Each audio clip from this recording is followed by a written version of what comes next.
สมนึกวันนี้เรามีนัดกันนะและเธอได้ชวนสมศรีสมศักดิ์สมชายสมหญิงมาด้วยหรือเปล่าอ๋อชวนเรียบร้อยแล้วทุกคนอยากกินอะไรแซ่บๆเหรอเอาเป็นแบบเป็นกับแกล้มก็ได้กับข้าวก็ดีใช่ไหมรู้แล้ว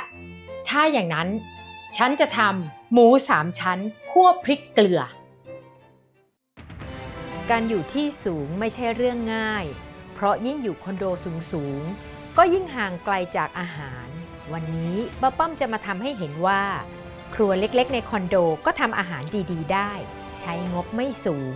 และทำให้ชีวิตบนที่สูงขึ้นได้อีกขึ้นไปค่ะขึ้นไปครัวชั้นสูงกัน High Zone Kitchen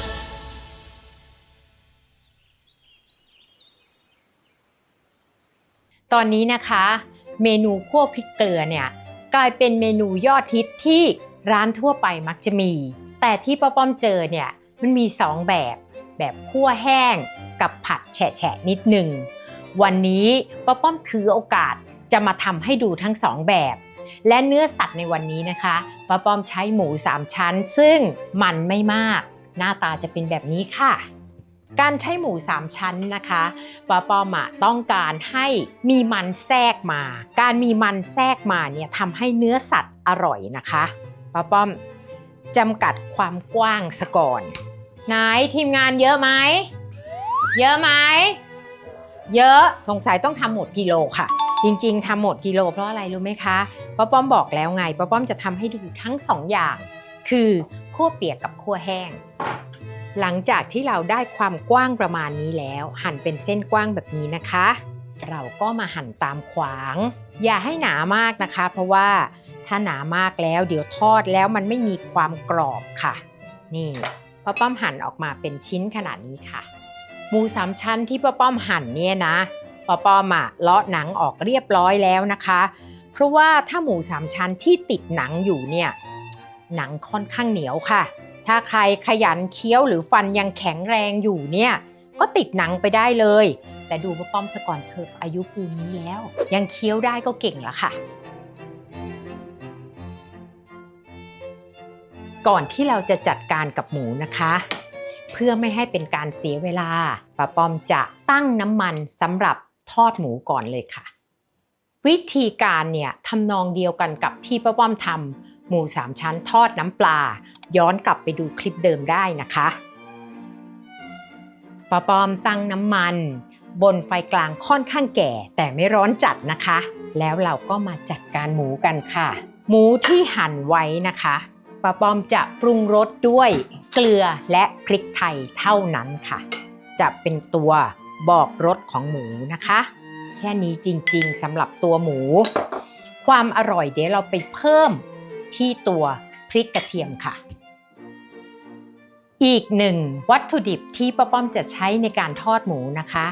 นี่ค่ะแป้งทอดกรอบสำเร็จรูปยี่ห้อที่ถูกใจอันไหนก็ได้ค่ะไม่ใช่สาระบางคนอาจจะใช้แค่แป้งสาลีอเนกประสงค์ก็ได้แต่อันนี้ป้าป้อมจะเอาไว้เคลือบหมูเพื่อให้เขาไม่ติดกันและไม่แฉะค่ะง่ายๆค่ะเข้าวิธีของป้าป้อมเลยเราเอาแป้งทอดใส่ลงไปก่อนค่อยๆใส่หมูลงไปเท่าที่จะทอดใน1 กระทะนี่เสร็จแล้วป้าป้อมก็จะเขย่าเพื่อให้แป้งเนี่ยเขาเคลือบเนื้อหมูง่ายๆเลยค่ะนี่สนุกอีกแค่เนี้ยป้าป้อมก็สามารถจะหยิบหมูออกมาทอดได้แล้วดูเลยนะคะ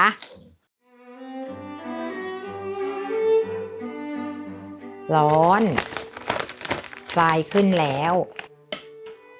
เห็นไหมคะตัวหมูเนี่ยจะไม่มีความหนาของแป้งเท่าไหร่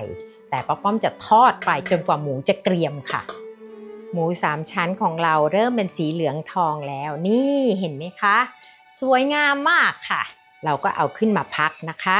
ป้าป้อมได้เตรียมกระชอนแล้วก็ปูกระดาษซับน้ำมันไว้ค่ะนี่สวยไหมระหว่างรอนะคะเรามาเตรียมเครื่องที่เหลือเดี๋ยวพอหมูเกรียมทั้งหมดแล้วเนี่ยเราจะได้ลงผัดกันเลยค่ะวันนี้นะคะป้าป้อมใช้กระเทียมจีนคือ กระเทียมกลีบใหญ่สับประมาณนี้ค่ะป้าป้อมสับเผื่อแบบแห้งและแบบสดเรามาที่แบบแห้งก่อนค่ะแบบแห้งป้าป้อมก็ใช้พริกขี้หนูแห้งเขาจะค่อนข้างเผ็ดดังนั้นเวลาเราหั่นแบบนี้เห็นไหมคะว่าจะมีเม็ดพริกร่วงออกมาป้าป้อมแนะนำให้เอาเม็ดพริกทิ้งค่ะโดยการซาวแบบนี้ก่อนให้เม็ดพริกเขาร่วงลงไปข้างล่างเราก็เลือกใช้แต่เนื้อพริกแต่บอกเลยนะคะแค่เนื้อที่มีเม็ดพริกติดอยู่แค่นี้เผ็ดมากค่ะเพราะว่าสิ่งที่เราไม่รู้เลยว่า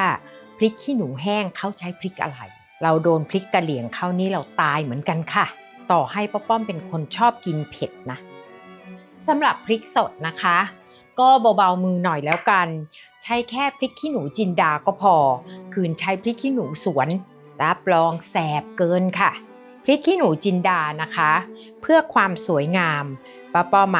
ใช้ทั้งแดงและเขียวร่วมกันค่ะเขียวจะให้ความหอมแดงจะให้ความเผ็ดค่ะที่ป้าป้อมเห็นเขาทำกันนะคะบางคนเขาก็หั่นแค่นี้แต่บางร้านเขาก็สับหยาบๆค่ะเพื่อให้มันเข้าเนื้ออันนี้นะคะปริมาณอยู่แค่ไหนเนี่ยป้าป้อมบอกได้เลยว่าตามที่ชอบเผ็ดเลยค่ะแต่ไม่ใช่ว่าไม่กินเผ็ดจะไม่ใส่พริกเลยมันก็ไม่ใช่คั่วพริกเกลือสิคะถ้าอย่างนั้นไปกินหมูสามชั้นทอดน้ำปลาเลยแล้วกันจะได้ไม่ต้องใส่พริกอันนี้ก็เป็นอีกตัวอย่างหนึ่งเห็นไหมว่าป้าป้อมใช้ซ่อมขูดเนื่องจากว่าพริกพวกนี้นะคะไม่ว่าจะเป็นพริกอะไรเนี่ยมันจะเผ็ดร้อนมากเผ็ดร้อนมือค่ะการเผ็ดร้อนมือนี่หนักหนาสาหัสอยู่นะคะระวังอย่าไปแคะจมูกขยี้ตาแคะหูรับรองค่ะคราวนี้แสบไปทั้งหัวทั้งหน้าเลยค่ะแบบแห้งป้าป้อมใช้ผงปรุงรสหมูแต่แบบเปียกป้าป้อมจะใช้ซีอิ๊วขาวและซอสปรุงรสค่ะเรามาดูนะคะหมูทอดเราใกล้จะเหลืองแล้วเดี๋ยวพอเขาเหลืองหมดแล้วเราจะมาคั่วกันเลยค่ะนี่ค่ะกระทะที่2เหลืองได้ที่แล้วเราเอาขึ้นใส่กระชอนเสด็จน้ำมันเลยนะคะจากนั้นเราจะลงมือผัดแล้วสิ่งที่ป้าป้อมจะทำก็คือกรองน้ำมันที่เราทอดหมูนี้เลยค่ะ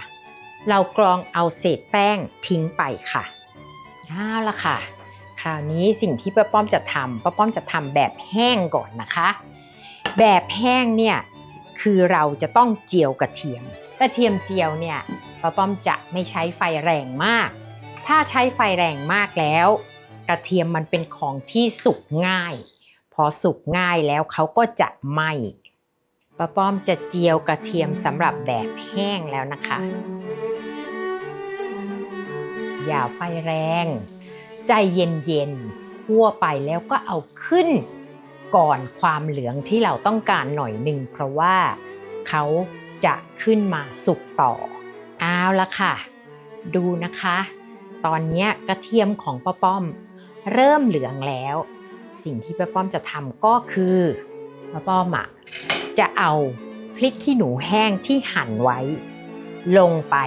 แป๊บเดียวนะคะพริกขี้หนูแห้งเนี่ยนานไม่ได้ค่ะถ้านานแล้วเขาจะไหม้เนื่องจากตัวเขาบางมากเอาละค่ะป้าป้อมจะใส่ลงไปเลยเอาให้แค่พอพริกโดนน้ำมันแล้วกรองออกเลยค่ะเห็นไหมคะการเจียวกระเทียมเทคนิคก็คือกะดีๆถามว่าเสร็จหรือยังอีกนิดนึงค่ะเสด็จน้ำมันแล้วนะคะเอาลงไปในกระทะใหม่อีกครั้งหนึ่งป้าป้อมจะคั่วแห้งๆนอกไฟก่อนเราจะเอาหมูของเราใส่ลงไปค่ะคลุกนะคะโดยการปรุงรสด้วยผงปรุงรสหมูเราต้องการความแห้งไงคะเราก็เลยไม่ใส่อะไรแฉะลงไปแค่นี้จริงๆแค่คลุกให้ทั่วป้าป้อมเห็นบางที่นะคะเขาซื้อแคบหมูสำเร็จเลยจะได้ไม่ต้องมานั่งทอดหมูแบบเราแต่อันนั้นจะกินเล่นแต่เครื่องต้องแห้งจริงๆนะคะนี่เสร็จแล้วค่ะ แบบแห้งของเราเสร็จไปแล้วบางคนคิดว่าเค็มไม่พอสามารถโปรยเกลือป่นลงไปได้อีกค่ะคราวนี้เราจะมาทำแบบสดกันแล้วค่ะใส่น้ำมันนิดหน่อยเหมือนเราจะผัดและใส่กระเทียมสับลงไปการใช้น้ำมันมากน้อยเนี่ยต้องระวังนิดนะคะในเมื่อมันเป็นกับแกล้มเราไม่ได้อยากให้น้ำมันเยิ้มๆเพราะฉะนั้นน้ำมันอย่าใส่มากค่อยๆเติมทีละน้อยค่ะอันนี้นะคะถึงจะเป็นแบบไม่แห้งแต่ป้าป้อมก็ต้องการให้กระเทียมขึ้นสีเล็กน้อยค่ะไม่งั้นมันซีดอย่างนี้ดูเหมือนเรากินกระเทียมสดจะไม่อร่อยนะคะป้าป้อมไม่ได้จะให้กรอบนะคะแต่ป้าป้อมจะให้กระเทียมสุกขึ้นสีนิดหน่อยค่ะแบบเปียกเนี่ยป้าป้อมว่าแซ่บดีนะตัวกระเทียมกับพริกเนี่ยสามารถเอาไปคลุกข้าวกินก็ได้เห็นไหมคะตอนเนี้ยกระเทียมเราเริ่มมีความเกรียมและไม่ขาวเหมือนตอนลงไปป้าป้อมจะใส่พริกขี้หนูที่สับไว้ลงไปค่ะระวังไอนะคราวนี้กลิ่นน่าจะแหลมอยู่พอผัดให้พริกหอมเราจะใส่ซอสปรุงรสหรือซีอิ๊วขาวลงไปค่ะ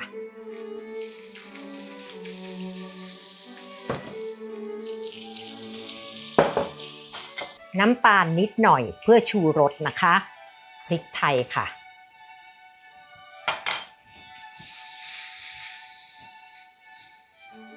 แถมเกลือนิดหน่อยนะคะและป้าป้อมจะจบด้วยเหล้าจีนค่ะ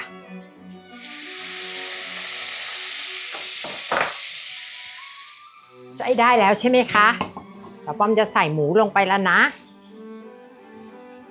นี่น่ากินมากเลยค่ะอันนี้นะนอกจากเป็นกับแกล้มแล้วนะสำหรับป้าป้อมนะป้าป้อมคิดว่าเป็นกับข้าวรสชาติเข้มข้นได้อีกอย่างหนึ่งเลยค่ะเสร็จแล้วค่ะ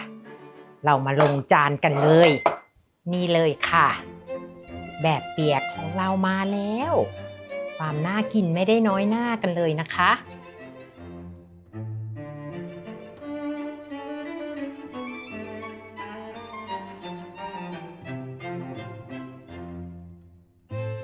เสร็จเรียบร้อยแล้วค่ะหมู3ชั้นคั่วพริกเกลือของเราทั้งแบบแห้งและก็แบบเปียกป้าป้อมบอกเลยนอกจากเป็นกับแกล้มแล้วนะคะกินกับข้าวสวยก็อร่อยกินกับข้าวเหนียวก็ไม่น้อยหน้ากันค่ะป้าป้อมจะไม่รอเพื่อนแล้วล่ะป้าป้อมเอาไปกินคนเดียวก่อนเดี๋ยวเพื่อนมาค่อยทำให้ใหม่ค่ะ